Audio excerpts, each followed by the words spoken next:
नमस्कार. आज या व्हिडिओ ट्युटोरियलमध्ये आपण बघणार आहोत औद्योगिक मानसशास्त्र या मानसशास्त्राच्याच एका उपायोजित शाखेचा इतिहास आणि व्याप्ती.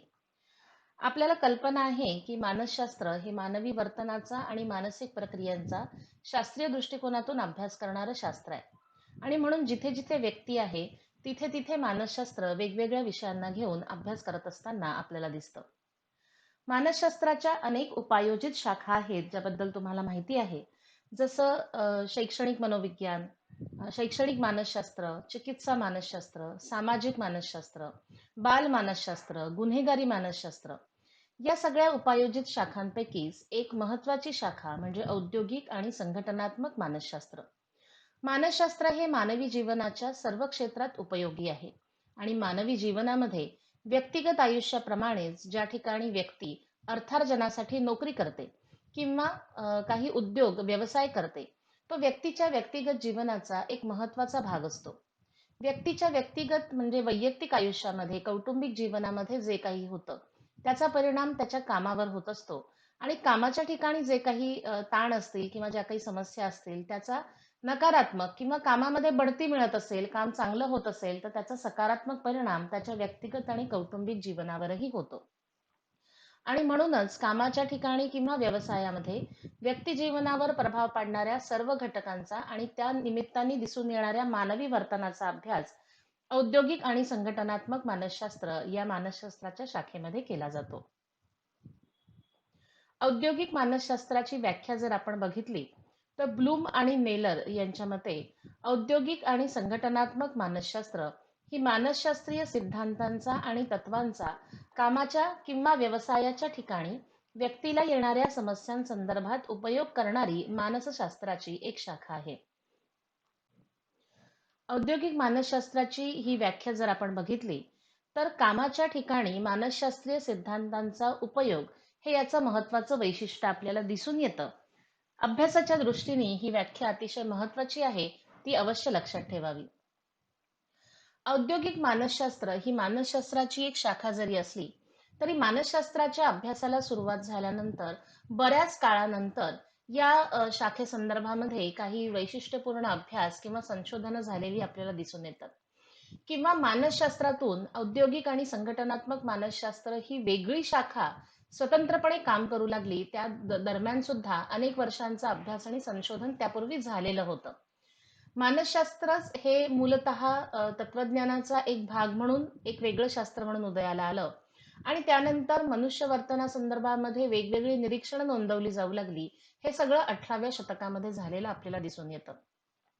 19व्या शतकामध्ये वेगवेगळ्या क्षेत्रांमध्ये किंवा व्यक्तिजीवनाशी संबंधित वेगवेगळ्या समस्यांना घेऊन मानसशास्त्रज्ञ जगभरात आपल्या आपल्या ठिकाणी काम करत होते आणि मग एका विशिष्ट समस्येसंदर्भात किंवा जसं मी म्हटलं कामाच्या संदर्भामध्ये जेव्हा हा विचार जास्त जोरकसपणे होऊ लागला, त्याला जास्त महत्व मिळायला लागलं किंवा त्याबद्दल जास्त अभ्यास संशोधन व्हायला लागलं, त्यानंतर हे लक्षात आलं की मनुष्य वर्तन हे कामाच्या ठिकाणी फार वेगळ्या पद्धतीने घडून येतं किंवा मनुष्य वर्तनामागच्या ज्या प्रेरणा कामाच्या ठिकाणी दिसून येतात त्या वेगळ्या असतात. प्रत्येकाचा नोकरी व्यवसाय करण्याचा पैसे कमवण्यामागचा हेतू वेगवेगळा असू शकतो आणि म्हणून या संदर्भामध्ये अधिक सविस्तरपणे डिटेलमध्ये अभ्यास होणं आवश्यक आहे. आणि असा विचार जसा जसा समोर येऊ लागला तसा तसा औद्योगिक मानसशास्त्राच्या अभ्यासाला सुरुवात झाली.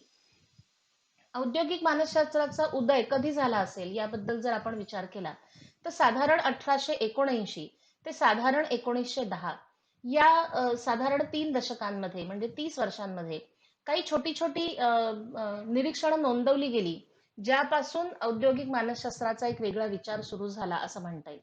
जसं 1879 पर्यंत हा फक्त प्राथमिक विचार होता की या संदर्भात काम व्हायला हवं. त्यानंतर 1903 मध्ये आपल्याला दिसून येतं की वॉल्टर डी स्कॉट या मानसशास्त्रज्ञाने जाहिरातींच्या सिद्धांतांसंदर्भामध्ये काही संशोधनं प्रसिद्ध केली. वेगवेगळ्या वस्तू तयार होतात, त्या जाहिराती करून विकल्या जातात.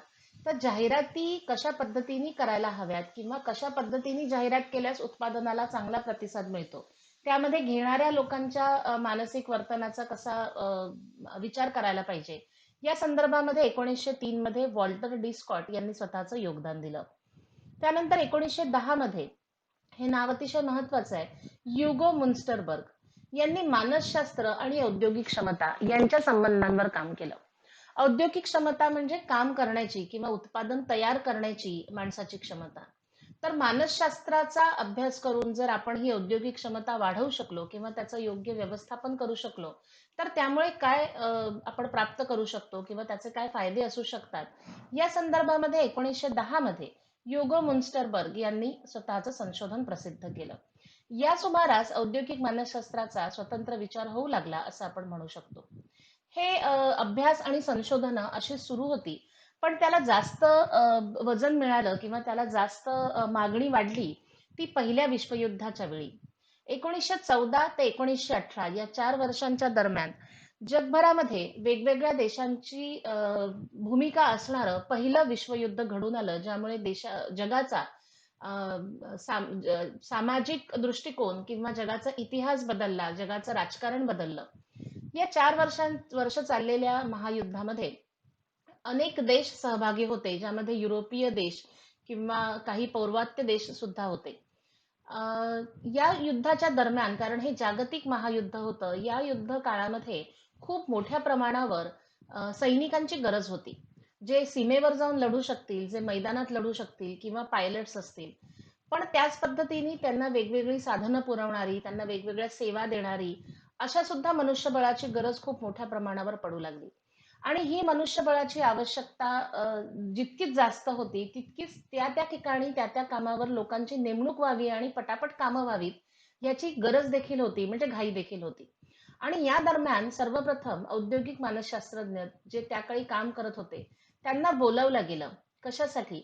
तर त्या काळी आपल्याला माहिती आहे, की शिक्षणाचा प्रसार खूप जास्त नव्हता. त्यामुळे बरेच लोक साक्षर होते, त्यापेक्षा बरेच लोक निरक्षर होते, ज्यांना लिहिता वाचता येत नव्हतं.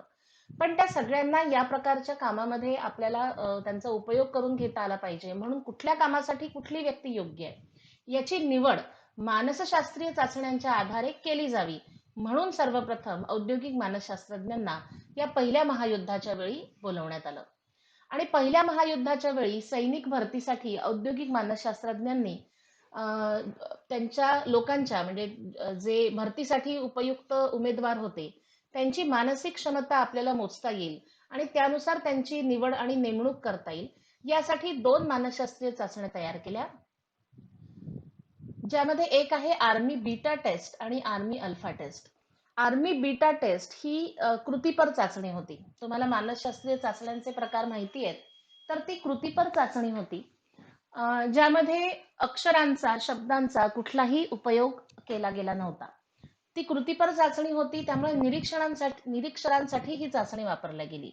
आर्मी अल्फा टेस्ट ही भाषिक चाचणी होती, ज्यामध्ये भाषेचा उपयोग होता. म्हणजे ज्यांना लिहिता वाचता येतं त्या साक्षरांसाठी ही टेस्ट बनवण्यात आली. या दोन्ही चाचण्यांच्या आधारे हजारो लोकांचं मापन त्यावेळी औद्योगिक मानसशास्त्रज्ञांनी केलं आणि ज्याची जशी क्षमता असेल तशा कामावर त्यांची नेमणूक केली. अशा प्रकारे पहिल्या महायुद्धाच्या वेळी औद्योगिक मानसशास्त्रज्ञांनी फार महत्वाचं योगदान दिल्याचं इतिहासामध्ये नोंदवलं गेलंय. आणि इथूनच औद्योगिक आणि संघटनात्मक मानसशास्त्राचा खरा पाया रचला गेला असं आपण म्हणू शकतो. कारण एवढ्या मोठ्या महायुद्धाच्या वेळी यांनी दिलेलं जे योगदान होतं, त्यामुळे सगळ्या जगभरामध्ये त्या कामाची प्रसिद्धी झाली, त्या कामाबद्दल सगळ्या जगभरात लोकांना कळलं. आणि हे दिसून आलं की मानसशास्त्राचा उपयोग आपण या कार्यक्षेत्राच्या प्रसंगामध्ये कसा करू शकतो. त्यामुळे इथून औद्योगिक आणि संघटनात्मक मानसशास्त्र ही स्वतंत्र शाखा म्हणून उदयाला येण्यासाठी किंवा त्याचा स्वतंत्रपणे आणि जास्त व्यापक दृष्टीने अभ्यास सुरू होण्यासाठी ही घटना महत्वाची ठरली असं आपण म्हणू शकतो. पहिल्या महायुद्धादरम्यान औद्योगिक मानसशास्त्राचा पाया रचला गेला असं जरी आपण म्हटलं, तरी त्या अभ्यासाला गती देणारे हे काही महत्वाचे टप्पे आपल्याला सांगता येतील. 1878 मध्ये टेलर पोलाद कारखान्यामध्ये कामाला होते. त्यानंतरच्या 20 वर्षात त्यांनी मुख्य अभियंता या पदावर काम केलं आणि या दरम्यान त्यांनी आपल्या निरीक्षणातून काही पहिल्या महायुद्धादरम्यान औद्योगिक मानसशास्त्राच्या कामाचा पाया रचला गेला असं जरी आपण म्हटलं, तरी त्या आधी किंवा त्यानंतरही काही महत्वाचे टप्पे आपल्याला सांगता येतील, ज्यामुळे औद्योगिक मानसशास्त्राच्या कामाला गती आणि दिशा मिळाली. त्यामध्ये टेलर यांच्याद्वारे केल्या गेलेलं काल अध्ययन हे महत्वपूर्ण टप्पा म्हणून एक सांगता येईल. 1878 मध्ये आपलं शिक्षण झाल्यानंतर टेलर पोलाद कारखान्यामध्ये कामाला होते. त्यानंतर ते अभियंता असल्याने 20 वर्ष त्यांनी मुख्य अभियंता या पदावर काम केलं. त्या दरम्यानमध्ये त्यांनी स्वतः लोकांकडून काम करून घेण्यासंदर्भामध्ये स्वतःची काही निरीक्षणं नोंदवली, स्वतःच्या काही पद्धती विकसित केल्या आणि त्यानुसार त्यांनी अ, शास्त्रीय व्यवस्थापन कामाचं, कर्मचाऱ्यांच्या कामाचं कसं करता येऊ शकतं ते सांगितलं. त्यांच्या या अध्ययनाला काल अध्ययन असं म्हटलं जातं. पोलाद कारखान्यामध्ये जे कामगार लोखंड उचलण्याचे किंवा एका ठिकाणाहून सामान दुसरीकडे ठिकाणी नेण्याचं काम करायचे, त्यांना कोणतं काम करण्यासाठी किती वेळ लागतो, कोणत्या पद्धतीने काम केलं तर ते लवकर चांगलं होतं, कमी वेळामध्ये जास्तीत जास्त उत्पादन कसं तयार होऊ शकतं किंवा जास्तीत जास्त काम कर्मचाऱ्याकडनं कसं केलं जाऊ शकतं, या पद्धतीचं शास्त्रीय व्यवस्थापन करण्याचा त्यांनी प्रयत्न केला. या संशोधनामुळे कर्मचाऱ्यांच्या कामासंदर्भामध्ये एक निश्चित दिशा मिळाली. त्याचं जर व्यवस्थापन केलं गेलं तर काम अधिक चांगलं होऊ शकतं. काम आणि कामादरम्यान विश्रांती याचं गणित कसं असायला पाहिजे किंवा काम करण्यासाठी साधनं योग्य कशी असायला पाहिजे या संदर्भामध्ये हे अध्ययन जे आहे ते अतिशय महत्वाचं ठरलं. दुसरा टप्पा आपल्याला सांगता येईल गिलफ्रेथ यांनी केलेलं गतिविषयक अध्ययन. खरं तर टेलर आणि गिलफ्रेथ या दोघांच्या अध्ययनाला मिळून एकत्र कालगती अध्ययन असं म्हटलं जातं, कारण दोघांचंही योगदान दोन्ही संशोधनांचं अतिशय महत्वाचं होतं.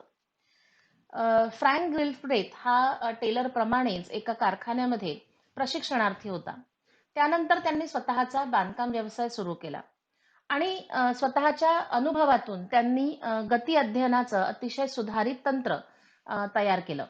कर्मचाऱ्यांचे हालचाली टिपण्यासाठी त्यांनी चलचित्रणाचा जो म्हणजे कॅमेरा असतो रेकॉर्डिंग करण्याचा, शूटिंग करण्याचा, तो कॅमेरा त्यांनी वापरला आणि कर्मचाऱ्यांना कामासाठी लागणारा वेळ आणि कामाची पद्धत यांचा सूक्ष्म गती अभ्यास त्यांनी सुरू केला. एखाद्या कामामध्ये क्रमाने होणाऱ्या हालचालींचं त्यांनी विश्लेषण केलं, ज्याला गती अध्ययन असं म्हणतात. म्हणजे कोणत्या क्रमाने कुठलं काम केलं तर ते अधिक प्रभावी होऊ शकतं, हे यांच्या अध्ययनातून आपल्याला लक्षात आलं. या दोन्ही अध्ययनांप्रमाणेच थोडं 20व्या शतकाच्या नंतर म्हणजे पहिल्या महायुद्धाच्या दरम्यान आणखीन एक महत्वाचं संशोधन नोंदवल्या गेलेलं आहे, ते म्हणजे हॉथॉर्न यांनी केलेला अभ्यास. 1920 ते 1930च्या दशकामध्ये एल्टन मेयो आणि रुथली शरबर्ग यांनी शिकागो येथील इलिसनाइस मधील वेस्टर्न इलेक्ट्रिकल कंपनीमध्ये हे संशोधन पूर्ण केलं. या अगोदर औद्योगिक क्षेत्रातील मानसशास्त्रज्ञांचं कार्य हे कर्मचाऱ्यांची निवड आणि नेमणूक एवढ्यापुरतंच मर्यादित होतं. पण या हॉथॉर्न अभ्यासामुळे अधिक गुंतागुंतीच्या समस्या, जसं कामाबद्दलची माणसाची प्रेरणा असेल, त्यांचं इतर कर्मचाऱ्यांशी असलेले आंतरवैयक्तिक संबंध असतील किंवा समूह म्हणून जेव्हा काही कर्मचारी एकत्र काम करतात तेव्हा दिसून येणारं वर्तन असेल, अशा गोष्टी देखील संशोधनामध्ये पुढे आल्या. म्हणून असं आपण म्हणू शकतो की सुरुवातीला औद्योगिक मानसशास्त्राचा अभ्यास हा कर्मचाऱ्यांच्या काम करण्याच्या पद्धतींवर जास्त केंद्रित होता, फोकस्ड होता. पण कालांतराने कर्मचाऱ्यांच्या प्रेरणा, त्यांचे आंतरसंबंध, त्यांचं कामाच्या ठिकाणचं वर्तन किंवा अन्य समस्या यांच्याबद्दल औद्योगिक मानसशास्त्रामध्ये अभ्यास सुरू झाला. म्हणजे औद्योगिक मानसशास्त्राचा अभ्यास हा हळूहळू कशी त्याची दिशा बदलत गेली आणि अधिक व्यापक होत गेला, हे यावरून आपल्या लक्षात येतं. दुसऱ्या महायुद्धामध्ये जे साधारणपणे 1945च्या सुमारास झालं, सैनिकी मानसशास्त्रज्ञांचं योगदान हे महत्वाचं दिसून येतं. पहिल्या महायुद्धाच्या अनुभवानंतर दुसऱ्या महायुद्धादरम्यान जवळजवळ 2000 पेक्षा जास्त मानसशास्त्रज्ञ कार्यरत होते. त्यांनी मानसिक स्वास्थ्याचं, कारण हे युद्ध आणखीन पहिल्या महायुद्धापेक्षा दुसरं महायुद्ध हे जास्त भयंकर आणि जास्त नकारात्मक परिणाम करणारं होतं संपूर्ण जगावर. त्यामुळे त्या दरम्यान सैनिकांची किंवा सैनिकांच्या कुटुंबांची किंवा इतर सेवा देणाऱ्या कर्मचाऱ्यांच्या मानसिक स्वास्थ्याचं मूल्यमापन करण्याचं खूप मोठं काम मानसशास्त्रज्ञांनी त्यावेळी केलं. त्याचप्रमाणे अभियांत्रिकी मानसशास्त्र म्हणजे इंजिनिअरिंग सायकोलॉजी ही नवीन शाखा त्यावेळी उदयाला आली, ज्यामध्ये युद्धामध्ये जे शस्त्र किंवा जी साधनं वापरली जातात त्यांचं डिझायनिंग, त्यांची रचना कशी असावी ज्यामुळे ते अधिक परिणामकारक होतील, यासाठी सुद्धा इंजिनिअरिंग सायकोलॉजी या संदर्भामध्ये काही संशोधनं केल्या गेली. 20व्या शतकाच्या उत्तरार्धात उद्योग क्षेत्रांमध्ये जास्त वाढ झाली ऑटोमायझेशन म्हणजे सगळी मशिनरी नवीन नवीन म्हणजे माणसाच्या जागी मशीन वापरण्याला जास्त मोठ्या प्रमाणावर सुरुवात झाली. उद्योगधंद्यांची अफाट वाढ झाली. जगभरामध्ये उद्योगधंदे होऊ लागले.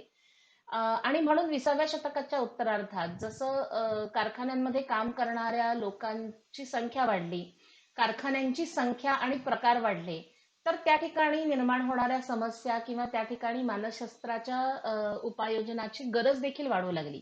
आणि म्हणून 20व्या शतकाच्या उत्तरार्धामध्ये औद्योगिक आणि संघटनात्मक मानसशास्त्र म्हणजे जे आधी औद्योगिक मानसशास्त्र होतं, जे फक्त काम आणि उत्पादनासंदर्भात होतं, ते आता माणसाच्या वर्तनासंबंधात, समस्यांसंदर्भात, आंतरव्यक्तिगत संबंधांसंदर्भात अधिक व्यापकतेने विचार करू लागली ती शाखा. म्हणून त्याचं नाव शेवटी औद्योगिक आणि संघटनात्मक मानसशास्त्र असं झालं.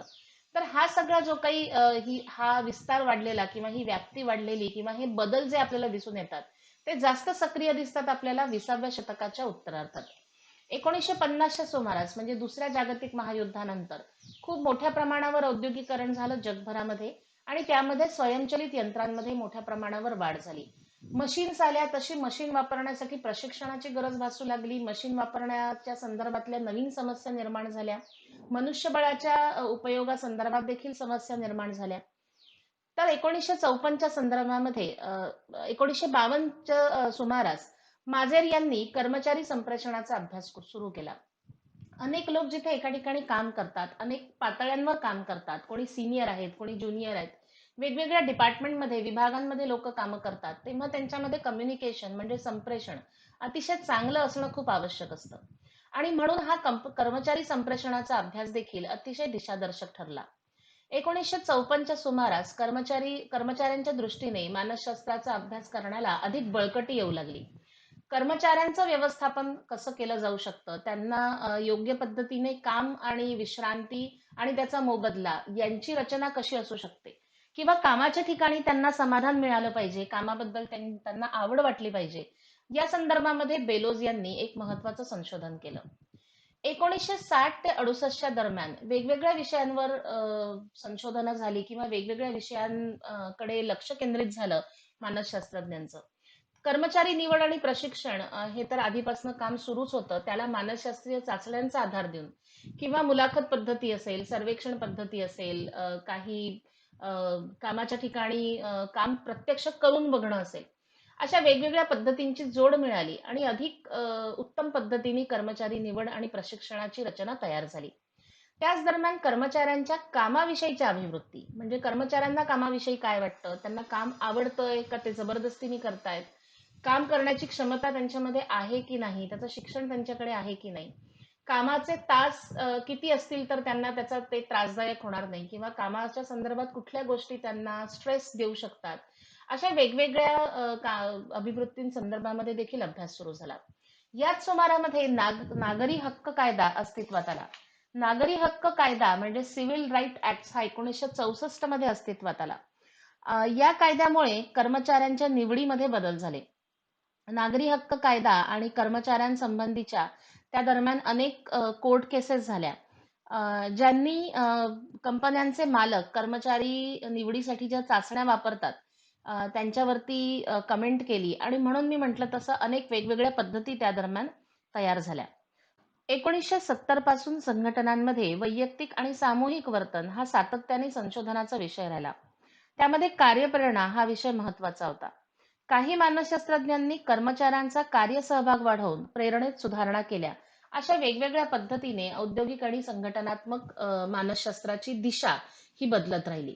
आणि आता आपल्याला दिसून येतं की 20व्या शतकानंतर 21व्या शतकामध्ये साधारण 1997 पर्यंत मी म्हटलं तसं औद्योगिक मानसशास्त्र ही फक्त औद्योगिक मानसशास्त्र एवढी शाखा न राहता औद्योगिक आणि संघटनात्मक मानसशास्त्र अशी शाखा म्हणून समोर आली आणि अमेरिकन सायकोलॉजिकल असोसिएशनने देखील त्याला मान्यता दिली. आणि 20व्या शतकाच्या शेवटी शेवटी स्वतंत्र ओळख मिळाल्यानंतर 21व्या शतकामध्ये तर या शाखेचा अभ्यास आणि संशोधन हे खूप मोठ्या प्रमाणावर वाढलं. आता 21व्या शतकापर्यंत आपण येऊन चुकलोय, तर औद्योगिक आणि संघटनात्मक मानसशास्त्राची वर्तमान परिस्थिती काय आहे याचा आपण विचार करू. कामाच्या ठिकाणी वेगवेगळ्या पद्धतीने काम कर्मचारी आणि व्यवस्थापन किंवा कारखान्यांचे मालक या सगळ्यांमध्ये समन्वय चांगला राहील, या सगळ्यांमध्ये काम चांगलं होईल, त्याचा समाजाला आर्थिक, सामाजिक, कौटुंबिक दृष्ट्या सगळ्यांनाच त्याचा फायदा होईल. या दृष्टीने अनेक गोष्टी कार्यरत असलेल्या आपल्याला दिसतात. जसं आता औद्योगिक आणि संघटनात्मक मानसशास्त्राचा उपयोग आपल्याला 4 ठिकाणी दिसून येतो. औद्योगिक आणि संघटनात्मक मानसशास्त्राचं शिक्षण देणाऱ्या शैक्षणिक संस्थाच अस्तित्वात आहेत. ही शाखा अतिशय महत्वाची आहे. त्यामध्ये काम करणाऱ्या मानसशास्त्र्यांची गरज ही महत्वाची असल्यामुळे त्या संबंधीचं शास्त्रीय शिक्षण या शैक्षणिक संस्था देत असतात. जिथे कंपन्या आहेत, कॉर्पोरेट ऑफिसेस आहेत किंवा कारखाने आहेत, त्या ठिकाणी काही बाह्य सल्लागार संस्था असतात. त्यांना आपण कन्सल्टंट्स म्हणतो. जे आवश्यकतेप्रमाणे आपल्या कामाचं मूल्यमापन करतात. त्याच्यामध्ये काही त्रुटी आहेत, दोष आहेत ते सांगतात. त्याच्या काही मर्यादा असतील, काही चुका होत असतील त्या बद्दल आपल्याला सांगतात. आणि काय करायला हवं जेणेकरून काम चांगलं होईल, लोकांचं आरोग्य चांगलं राहील, त्यांच्या सुरक्षेचा विचार केला जाईल. त्या संदर्भामध्ये आपल्याला सल्ले देतात. अशा संस्थांना आपण बाह्य सल्लागार संस्था म्हणू शकतो. वेगवेगळ्या कारखान्यांमध्ये सुद्धा वेगवेगळे प्रकार असतात. वेगवेगळे उत्पादन बनवणारे कारखाने हे एका गटात मोडतात. वेगवेगळ्या सेवा देणारे ज्या सर्व्हिस इंडस्ट्रीज असतील त्या एका भागामध्ये मोडतात. तर व्यापार आणि औद्योगिक संघटना देखील मोठ्या प्रमाणावर काम करताना आपल्याला दिसतात, ज्यामध्ये वेगवेगळ्या विषयांचा विचार केला जातो. आणि त्याचप्रमाणे सरकारी संस्थांमध्ये देखील औद्योगिक आणि संघटनात्मक मानसशास्त्राचा उपयोग असलेला आपल्याला दिसून येतो. औद्योगिक आणि संघटनात्मक मानसशास्त्रामध्ये खूप वेगवेगळ्या विषयांचा अभ्यास होतो. त्यापैकी काही मुद्दे इथे मांडण्याचा मी प्रयत्न केलाय, जेणेकरून मानसशास्त्राच्या या शाखेची व्याप्ती किती मोठी आहे, किती मोठ्या प्रमाणावर औद्योगिक आणि संघटनात्मक मानसशास्त्राचं काम चालतं आणि ते काम करणाऱ्या लोकांसाठी किती महत्वाचं आहे हे आपल्याला लक्षात येईल. औद्योगिक आणि संघटनात्मक मानसशास्त्र कर्मचाऱ्यांच्या सुरक्षे संदर्भामध्ये काम करते. कर्मचाऱ्यांच्या सुरक्षेसाठी कुठली साधनं वापरली पाहिजे, जसं हेल्थ इन्शुरन्स असेल किंवा कामाच्या ठिकाणी ग्लोव्ज वापरणं असेल किंवा कामाच्या ठिकाणी तापमान नियंत्रित असलं पाहिजे, खाण्यासाठी त्यांना जेवणासाठी व्यवस्थित स्वच्छ हायजेनिक जागा हवी. बऱ्याच कंपन्यांमध्ये लंच जो दुपारचं जेवण असतं ते तिथेच बनवून दिलं जातं, ते हेल्दी असलं पाहिजे. अशा अनेक संदर्भांमध्ये कर्मचारी सुरक्षेचा विचार केला जातो. अ, काम करून घेणारी व्यक्ती जर उत्तम असेल आणि तिला माणसांकडनं काम करून घेण्याचं योग्य ज्ञान असेल तर अर्थातच काम उत्तम होतं. आणि त्या दृष्टीने नेतृत्व कसं असलं पाहिजे, म्हणजे सिनियर्सनी जे अधिकारी वर्ग आहे त्यांनी त्यांच्या हाताखालच्या कर्मचाऱ्यांकडनं कसं काम करून घेतलं पाहिजे, या संदर्भामध्ये देखील विचार औद्योगिक मानसशास्त्रामध्ये केला जातो. संघटनेमध्ये म्हणजे कामाच्या ठिकाणी दिसून येणारे वर्तन आणि त्यांच्या समस्यांचा अभ्यास होतोच. ह्युमन रिसोर्स HR हा शब्द आपल्याला माहिती आहे. म्हणजे मानव संसाधन काय असतं, मानव संसाधनाच्या गरजा काय असतात. एक व्यक्ती असते म्हणजे ती एक संसाधन आहे, ती एक रिसोर्स आहे, ती एक खूप महत्वाचा घटक आहे कामासाठी. नुसतंच रॉ मटेरियल म्हणजे एखादी कापड बनवण्याची गिरणी असेल, कारखाना असेल, तिथे नुसतंच कापूस किंवा दोरा असून कापड बनत नाही किंवा हातमाग असून कापड बनत नाही, मशीन असून कापड बनत नाही. तर तेवढंच कौशल्यपूर्ण मानव संसाधन म्हणजे ते काम येणारी व्यक्ती त्या ठिकाणी असली तरच त्या सगळ्यांना एकत्र आणून, त्या गोष्टींना एकत्र आणून ती चांगलं उत्पादन तयार करू शकते. तर या दृष्टीने मानव संसाधनाचं किती महत्व आहे आणि त्या संदर्भातल्या समस्यांवरही अभ्यास या शाखेमध्ये केला जातो. कामाच्या ठिकाणचा ताण असेल किंवा संघटनेचा विकास असेल या संदर्भातही अभ्यास या शाखेमध्ये केला जातो. कर्मचारी निवड आणि प्रशिक्षण हा तर मूलतः उद्देश होताच या शाखेच्या कामाचा.